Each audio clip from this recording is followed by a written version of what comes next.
I see the plan that Nick Krall has for the Reds, and while you may be getting impatient with it, it's the right one. I'll explain why on today's Locked On Reds. You are Locked On Reds, your daily Cincinnati Reds podcast, part of the Locked On Podcast Network, your team every day. You are a Locked On Reds, and my name is Jeff Carr. I am one of two co-hosts here for the Locked On Reds podcast, and Steve will be with us back again tomorrow. It's just you and me talking Reds today. We are lifelong Cincinnati Reds fans, though, and we've turned an addiction into information for you. I want to thank you for taking time out of your day to listen to us talk some Reds with you. We encourage you. If you're listening, hit us up on Twitter or check us out right here on YouTube. If this is your first time watching us, thank you so much. Drop a thought in our comments section. Talking Reds is what we do, and we want to talk Reds with you. Locked On Reds is part of the Locked On Podcast Network. We are your team every day. And on today's podcast, I want to look at where the roster stands because there's a quote out there by Nick Krall that the roster is pretty much set heading into spring training. We're going to look at the context of that quote and why the context is key. Before we jump into that, though, I want to let you know this episode is brought to you by FanDuel Sportsbook. FanDuel is the official sportsbook of Locked On. Make every moment more and visit FanDuel.com/Locked On to get started today. And where we will start today is with what Nick Krall has been saying. The Reds Caravan has been traveling around Reds country, whether you're talking about West Virginia, Indiana, Kentucky. They're spreading out. They're trying to show everyone the narrative, the storyline for this Cincinnati Reds team and where they are in the process. Because make no mistake about it, it's a process building a team. And out of context, the whole idea in the quote in the Inquirer from Bobby Nightingale that Nick Krall said was the roster's pretty much set as we get into spring training. Pitchers and catchers report here in about a little under 3 weeks, I think, if I've got time right. Yeah, about 3 weeks. Everybody's heading out to Goodyear. And out of context, the idea that the Reds roster is set is infuriating because you look at it and there's holes, there's question marks, there's lots of question marks around all over the place. But we must understand where the Reds are in this process to understand why Nick Krall is saying what he's saying. Because with different guys out there, and I know that, you can look at the available free agents and say, well, the Reds could go get this guy, or, you can look at the Johnny Cueto deal and you could be like, well, why didn't they do this? Why didn't they go get him? That looks like that was easy to do. They have chosen time over money as the cost of team building because you pick one or the other. I mean, the Mets, they got money. They can build a roster with money, and make no mistake about it, they've got some interesting prospects too for their future, but largely they're able to build their roster through free agency and through trades. The Reds are saying we want to draft, we want to develop, we want to build the core of this team from within. And the problem with that is while ownership and while the pocketbooks and the bottom line looks more favorable to them, to us fans, it's impatient, right? We're tired of the idea of really building. It's hard to rebuild if you weren't ever there in the first place. But the idea here is they were a playoff team in 2020. They just missed the playoffs in 2021. So they're trying to get back to being a playoff team. And choosing money or choosing time over money is not an isolated idea. In fact, it's something that a very, very popular team from last season did, and we saw the fruits of their labor last year, i.e. the Cincinnati Reds of the West. The way we build our team is to look over a 6-year horizon. And, so you mentioned club control, and 6 years is roughly the length of time that you're going to have control over, the youngest or least experienced player on your roster, assuming that player doesn't get options somewhere along the line. So we're always looking in a 6-year block. And part of that 6-year block is some type of forward planning for when you're going to be able to introduce the next wave of young players. And so this is the intersection between, what we talked about a lot during our rebuild phase, which was to give young players, athletic players, opportunity and watch them grow. We also want to make sure that we maintain, the opportunity, because if we don't consistently inject the next wave of young talent, even if that wave is 1 or 2 players big, if we're not consistently conscious of introducing that, then we run the risk of aging out and running, effectively running the camel into the desert floor, which we don't want to do. We're all about, creating something that has sustained value in our roster. And we have a group of young players that really give us a chance to do that. That was the Seattle Mariners president of baseball operations, Jerry Dipoto, and he was on with our Locked On Mariners guys, Ty and Colby, which that's awesome that they got to talk to him. Nick Krall, hey, we'd love to talk to you here on the Locked On Reds podcast, but that's what Nick Krall is doing. What Jerry Dipoto said, the plan that the Mariners had and the plan that they continue to roll with is what the Reds are doing, and that plan began when they called up Jonathan India and Tyler Stephenson. And I know that Tyler Stephenson was up in 2020, so technically his clock started then. But really, the 6-year plan started in 2021. And it's not to say that the 6-year plan is it's going to take us 6 years to get to the playoffs. It's just the way that they build out their roster is looking at 6 years and not 1 year. So for us fans, when we go into an offseason and we're just like, well, they need this. They got to get an outfielder. They got to get a starting pitcher. They got to get some bullpen help. They got to get more catchers. They got to get this, and this. That's not how they're looking at it. They're looking at it, especially from the Reds' perspective, because they're still in the time period. Jerry Dipoto talked about back in our rebuild phase. The Reds are still in the rebuild phase of their 6-year plan, and this is where the young players are getting all of the opportunities that they could possibly have. You have some veteran presence on the team, whether you're talking about Will Myers, whether you're talking about Kirk Casale behind the plate, and to a much minor extent, Luke Weaver in the pitching staff. But you have some veteran presence there.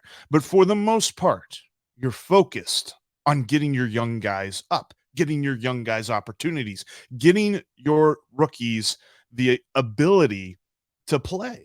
And Nick Krall had basically said something to that effect. He was saying, we have a lot of solid young players at the big league level. It's just continuing to develop out of our system. This is where we are, and this is who we are. We've got to build sustainability to have success here. And I feel like a lot of folks have almost knocked that against Nick Krall, the whole sustainability quote. Jerry Dipoto said that same thing. And the Mariners looked like a World Series team last year, and they look like a World Series contender this year. Now they're on the fringes, they're not favorites, but they're in that conversation. And Jerry Dipoto is saying the same things that Nick Krall is saying, but we give Nick Krall flack because where the Reds have been has been down in the bottom for so long. And yes, I know there's been little playoff appearances peppered in here, but everybody's impatient. The problem is this is where the Reds are in terms of cost of building a team. You're talking about time over money. The teardown that the Reds went through was more because of the fact that they really didn't have much of a second, third, and fourth wave following Jonathan India and Tyler Stephenson. That was something that Jerry Dipoto also said in that clip from the Locked On Mariners podcast, is that he was saying, we wanted to make sure there are multiple waves. And every year, even now, because that really was in response to, are the Mariners done adding people? And he was also saying to the fact we want to leave spots open on the roster for young guys to come up and really get their bearings about them in the major leagues. That's something that the Reds had to do, because when you looked at Tyler Stephenson, Jonathan India, behind those guys, who else was coming up? Sure, you had Ellie De La Cruz, but think of the guys that we're talking about this year. We're talking about Brandon Williamson. We're talking about Levi Stout. We're talking about Christian Encarnacion Strand. We're talking about those guys coming up and really having an impact on this team. None of them were on the roster in 2021. None of them were in the farm system then. It was all about they had to add those players through trades of guys that when they look 6 years down the road, when you look 6 years down the road from 2021, could you tell me that Sonny Gray, Tyler Mahle, Luis Castillo, Jesse Winker, and Eugenio Suarez were all going to be on this team? No. So they had to get the value for him that they did. And yes, it sucks that we saw those guys get traded, but this was part of the plan. I see this plan. And out of context, the idea that the Reds roster is being set right now is infuriating. But you must understand where the Reds are in this process. They're in a 6-year process. This year is going to be all about who they have. Because if Ellie De La Cruz comes up, sets the world on fire, if Brandon Williamson, Levi Stout come up and pitch amazingly, and you have Hunter Greene, Nick Lodolo, which we're talking about Hunter Greene here in a few minutes, but you have those guys and Graham Ashcraft and Alexis Diaz taking a step forward, then you start to fill out the holes in this roster next year. But you cannot fill the holes in the roster now without understanding who your core is. The Reds are still finding their core here in 2023. But you know what? With the roster, with the idea of the roster being set, David Bell now shoulders a heavy burden. I'll tell you what that is and why he's ready for it coming up next. But first, today's sponsor for the podcast is FanDuel. We're really excited about our new sports betting partner for Locked On because they're the #1 sports book in all of America. It's FanDuel. And if you're new to FanDuel, that's even better. They have so many great features that make betting on sports fun and easy. New customers can join today and get started with $150 in free bets. That's right, $150 in free bets. Guaranteed when you place your first $5 bet. Win or lose, you're still going to get $150 in free bets. Just sign up at FanDuel.com/locked on. They've got all kinds of great things, like whether you're talking about the money lines, the point spreads, the player props, that's a given, but they also have the same game parlay, and you can get a bigger payout with that. I do that all the time. In fact, looking at an interesting future bet that FanDuel has, this is for the World Series, New York or the field. You can bet on the Mets or the Yankees. You get the Mets or the Yankees in one bet, and the odds on that are plus 330. It's an interesting value. Or you can bet on the field at minus 440. So literally every other team in baseball. So do you think the Yankees or the Mets win the World Series, or do you think it's any other team? Now, the odds at minus 440 would probably say you're not going to take that bet simply because the value's not there. But if you think the Mets or the Yankees could do it, you get two teams instead of one, and you get that plus 30 odds. So check those odds out and more, all on an app that's safe, secure, and super easy to use. Don't miss out today. Place your first $5 bet and get $150 in free bets, win or lose, at FanDuel.com/locked on. You can make every moment more with FanDuel. They're the official sportsbook sponsor of the NFL and the official sportsbook of Locked On. Speaking of sportsbooks, sports betting is now legal in Ohio, and Locked On has the perfect show to help new and seasoned gamblers put a few dollars in their pocket. Download and subscribe to Locked On Bets today for daily picks and analysis wherever you get your podcasts. Coming up tomorrow, we have another live Aloha Friday podcast, and you can check us out on YouTube at 1:30 p.m. Eastern. Make sure you join in the conversation. This is all about getting to talk Reds with you, and we're going to look at some interesting statistics that caught Steve and mine's eye about some of the most iconic Reds across history. That's coming up tomorrow on the Aloha Live Friday podcast for your Locked On Reds, 1:30 p.m. on YouTube. We would love to see you in the comment section. All right, so with the roster being mostly set heading into Goodyear, the focus now moves to David Bell and the coaching staff getting these players ready. And when you're talking about all of the young guys, because this is probably, I cannot think, and somebody's going to correct me on this, but I have to go a long ways back to think about a spring training that is more exciting It's hard to say that spring training is exciting. I know no matter who it is, they're probably going to be going up against minor league talent in a lot of cases, especially when you're talking about getting into the 5th, the 6th, the 7th, the 8th inning, 9th inning, especially of a spring training game. You're playing against guys that are just trying to get a little bit of major league experience, and they're probably more like AA talent or something like that. But there are so many young players that are going to have an impact on this Reds team over the course of this season and next season that we are going to see in this spring training. You're talking about guys that are going to get lots of opportunities because of the injuries to Nick Senzel and Joey Votto, who may or may not be ready by opening day, but we know for a fact they're not going to be in the probably first dozen spring training games at least.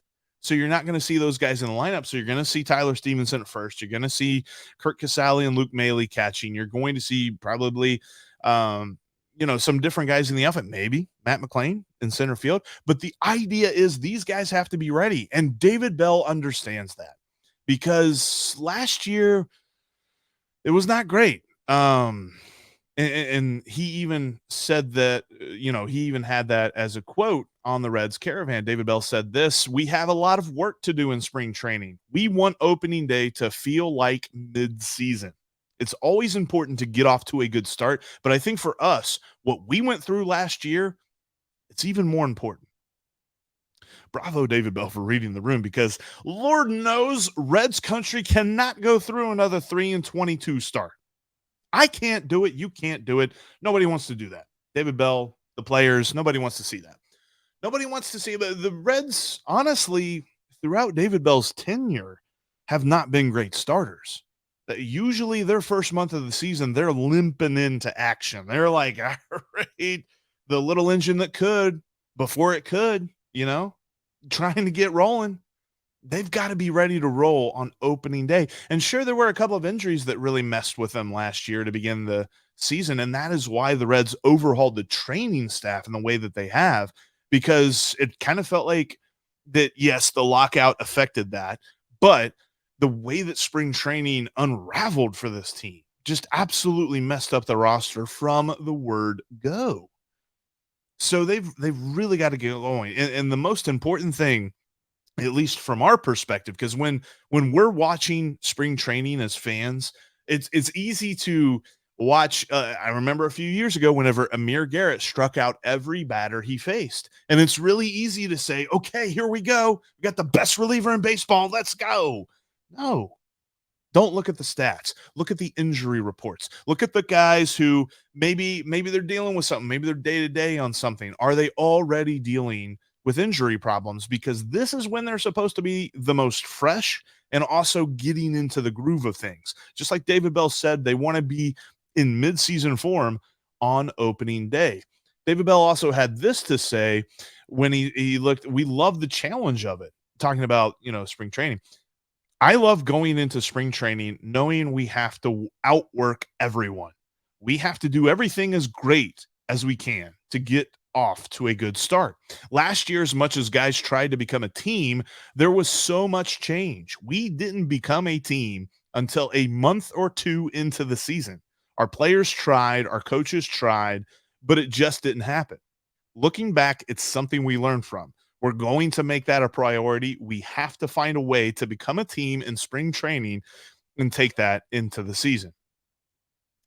And yeah, I know I'm not doing my David Bell impersonation when I'm reading that quote, because obviously David Bell doesn't say words with much gusto, but you can hear it not necessarily in his voice, but in the words that he chose for that. He gets it. He understands the challenge that is in front of him and in front of the coaching staff to make sure that the Reds get off to a hot start. Because there's something to be said about teams that ultimately at the end of the year, they're not playoff teams, but they finish with 70, 75 wins or something like that. When they get off to a hot start, tease me a little bit, as a fan. Remember 2019?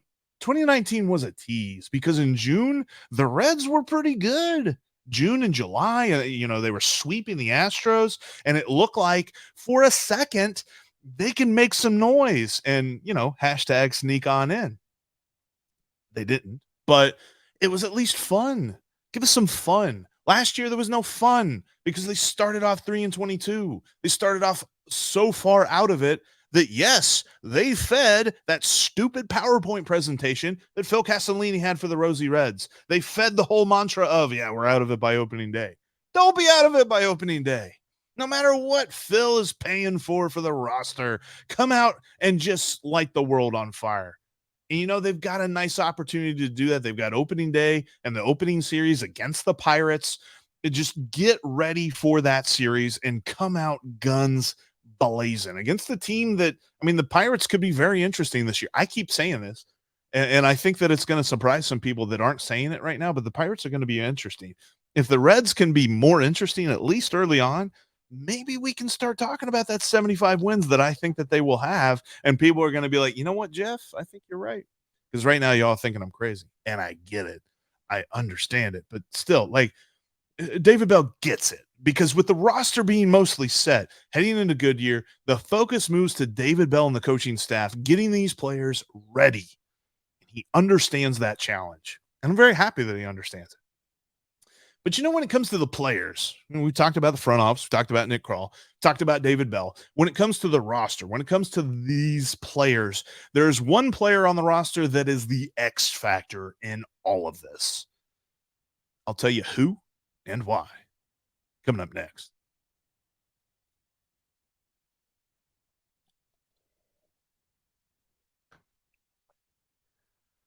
Before we get into that, though, I want to let you know that in between episodes, you can follow Steve and myself on Twitter. You can follow Steve at S. Offenbaker. There's 2 F's in there. You can follow me at Jeff Carr. There's 3 F's in that. If you're watching on YouTube, you can see my Twitter handle, and you can follow the show at Locked On Reds. And if you're watching on YouTube, thank you so much. If this is your first time seeing the show, make sure you click subscribe and click the bell to get notified when we've got new content for you as we head toward spring training, as we head toward pitchers and catchers reporting. We're still on a little bit of a truncated schedule, but once those guys are in Goodyear, we're back to 5 days a week. That's coming up here in just about 3 weeks. Looking forward to that. But as pitchers and catchers reporting, there's one specific dude that I'm going to have my eye on, and I think a lot of people are going to have their eyes. There was a great article on MLB.com about him, and that is Hunter Greene. Because Hunter Greene is the X factor for the Cincinnati Reds. I know that you're going to say, well, Ellie De La Cruz could really transform this team. I agree. I've said this. Jose Barrero figuring out could be huge. Yes, I know. I've said this. Nick Senzel. Yep. He'd be interesting too. Will Myers, could he be a Nick Castellanos light? Absolutely. Joey Votto, comeback player of the year? Sure. Hunter Greene is the X factor to this entire roster, but especially the pitching staff, because the pitching staff is a house of cards, and he is the key card. A house of cards can look really nice when you get it built, but if you flick one card out, you knock down the whole thing. Hunter Greene is the type of dude, being a fireballer and pitching the way that he is, that you can kind of foresee some sort of injury risk. You could foresee him missing some time because of a different injury here or there. Can he stay healthy? Can he give the Reds 30 starts this year? That's going to be so huge. And I think that if he gives the Reds 30 starts, we're going to see some phenomenal numbers. But I wonder if he can. And if he can, I think that goes a long way into my prediction of the Reds winning at least 75 games. Because without him, the Reds are super shallow on the pitching side of things. Think about this. We're talking about Hunter Greene, Nick Lodolo, and Graham Ashcraft as shoe-ins for the starting rotation. Yes, we get it. Past them, the 4th and the 5th spot, that's up for grabs. And if the 4th and the 5th spot going into camp are up for grabs, and you could just about say that everybody who is competing for those 2 spots has an equal chance of making it, then that means if any one of those 3 guys go down, then you're talking about 3 rotation spots that are question marks. And Hunter Greene, of those 3, just based on the fact that he relies so heavily on a high velocity fastball, it makes you wonder how much that elbow can hold up. And he's already had Tommy John. So I think that, there's some strength there. They talk about Tommy John surgery lasts for X amount of time. Like you could basically count on that elbow for X amount of time. What about the shoulder? What about the rest of his delivery, how it all sets up, his mechanics? He seems to have pretty repeatable and pretty good mechanics, but if something flies off wrong, he's probably going to get hurt. And that's where you have to have a little bit of caution, but also taking that next step. We talk about Hunter Greene all the time and how he has to improve this or do this or add this or tweak this to be that pitcher that we think he can be, because I still believe that he could be one of the best pitchers in the game. And he definitely has to show a couple of things to get there, but he can do it. And taking that next step, can he stay healthy and can he add something to his game? Because if he does that, this team falls into place. The rest of this team just works. I have no qualms about Nick Lodolo and health. I think he's going to be fine. I have no qualms. I don't really have that many qualms about Graham Ashcraft. I've heard some reports that, he might be in that same category with Hunter Greene as a possible injury risk. But if these guys are healthy, the rotation depth falls into place, because then you give the opportunity for Brandon Williamson, for Levi Stout, for Justin Dunn, for Luis Cessa, for whoever, for Luke Weaver, for whoever is going to fill out the last two rotation spots. You give them that opportunity to do that. And you could possibly add in a sixth guy to keep everybody more fresh. But one guy goes down, there is not any sort of depth that you can count on. We're going to be talking about, if Hunter Greene goes down for an extended period of time, then you're talking about a Chase Anderson type move. I don't think that the Reds bring in Chase Anderson again, but you're talking about a guy that they have to go find off of waivers to fill a rotation spot. How well did that work out last year? You count on like two or three fingers, the number of starts that were good by guys like that. So I think that when you look at the roster overall, the roster that is mostly set, the roster that David Bell has to get ready here in spring training, has to get everybody well, stretched out and warmed up and ready to go, be in midseason form by opening day. For that, the roster's X factor is Hunter Greene. And I'd be interested to know what you think about that, because I just look at this and I say the pitching staff is a house of cards, and you knock out Hunter Greene's card, the entire thing's going to fall. But if he can stay there, if he can stay steady, I think this team as a whole can stay steady. But that's going to wrap us up for this edition of Locked On Reds. Coming up tomorrow, we've got another Aloha Friday. Another Aloha Friday. I made that all like one word. Try that again. We have another Aloha Friday live podcast on YouTube at 1:30 p.m. Eastern time. Make sure you join us right back here on the Locked On Reds YouTube page, because we want to hear from you as we look at some interesting statistics that caught our eye about some of the most iconic Cincinnati Reds. That's right. We don't do it very often, but we're going to talk a little Pete Rose on tomorrow's podcast. So make sure you join us. Thanks for making Locked On Reds your first listen. Now make your second listen the Locked On MLB Prospects podcast. Host Lindsey Crosby is a prospect encyclopedia, and he's going deep on the MLB stars of tomorrow. It's free, and it's available wherever you get your podcast, just like Locked On Reds.